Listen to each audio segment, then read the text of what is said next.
Assalamu alaikum, my dear students. In this video, we will talk about another criteria, another characteristic of animal kingdom in which we will find the diversity, and that is body plan. That is body plan. So, three types of body plan can be seen in animals. Number one is cell aggregate body plan. Cell aggregate body plan. Another is blind sac body plan, and third one is tube within tube body plan.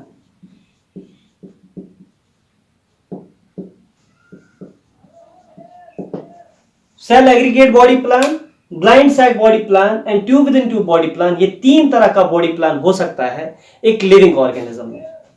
सो अब cell aggregate body plan क्या है? In a cell aggregate body plan, body जो बनी है उसमें cells are generally aggregated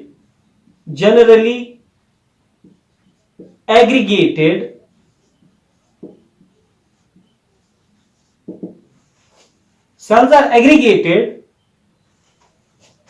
but they are more or less independent. They work more or less independently.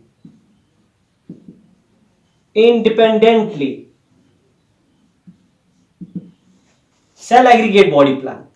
So cells are generally aggregated, but they work more or less, I can say, independently. So there is no organ, no tissue formed, okay, no, I can say, site which you could call the mouth or anything else like that. So it is cell aggregate body plan. So for example, such type of body plan can be seen in the sponge.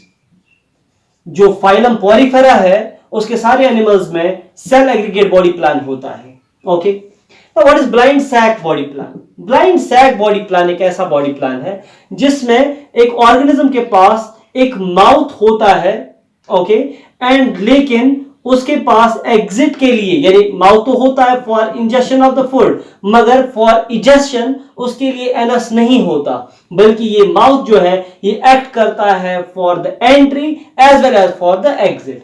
तो there is single opening for ingestion as well as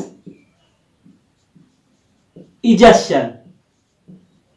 ठीक है, injection और ejection के लिए एक single opening है, right? So single opening for injection and ejection. Now ये किस में पाया जाता है? For example we see it in the coelenterates. Coelenterate जो कि हमने अभी पढ़ा नहीं, सो यहां पर हम इजी वे लिखेंगे hydra. Blind sac body plan, mouth है मगर एनस नहीं है. ऐसा ही बॉडी प्लान पाया जाता है फ्लैट वर्म्स में भी. फ्लैट वर्म्स, लेकिन मैं लिखूंगा प्लेटी हेलमिंथिस. ओके, प्लेटी हेलमिंथ्स या flat worms. Now flat worms में क्यों हम कहते हैं इसमें ब्लाइंड सैक बॉडी प्लान है? बिकॉज उनके पास डाइजेस्टिव सिस्टम होता है but that is incomplete. So because they have incomplete digestive system. उनके पास माउथ होता है but there is no anus, no incomplete digestive system. So for that purpose we say the poriferans, coelentrates and the flatworms both have the blind sac body plan. Now therefore then there is tube within tube body plan. In tube within tube body plan, what happens? There is the body wall acts as a tube, and there is an alimentary canal which is complete. For example, this is the complete alimentary canal. This is mouth, this is anus. Body is considered as a tube and alimentary canal is considered as another tube. So it is tube within tube body plan. So तीन तरह का body plan है जो देखा गया है. अब ये tube within tube body plan जो है ये कहां पे पाया जाता है, किन ऑर्गेनिज्म में पाया जाता है? फ्लैट वर्म से आगे जो भी आते हैं, ASCII हेलमेंथ्स,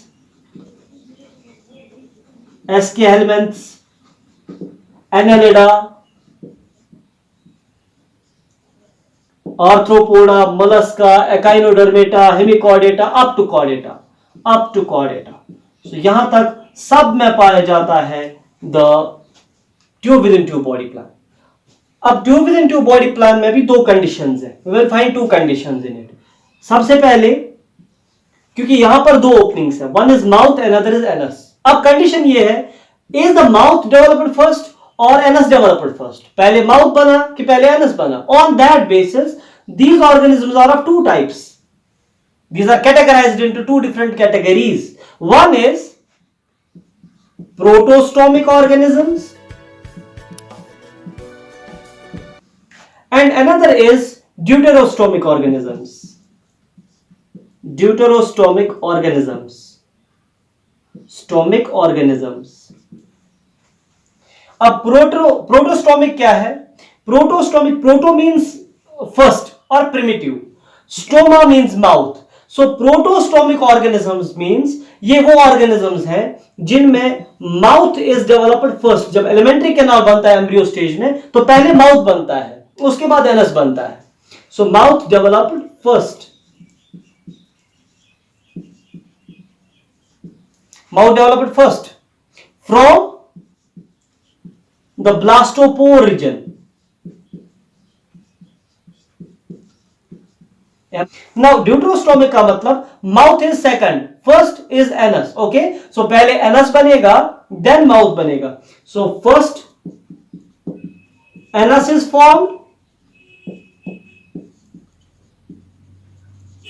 from blastopore region. Blastopore से यहां पहले एनस बनता है, तो दीज आर ड्यूटेरोस्टोमिक, और यहां माउथ बनता है ब्लास्टोपोर से first, so it is the I can say protostomic organisms. Now let's take some examples. Protostomic organisms में आएंगे Aschelminthes, Annelida, Arthropoda, Mollusca. Aschelminthes round worms,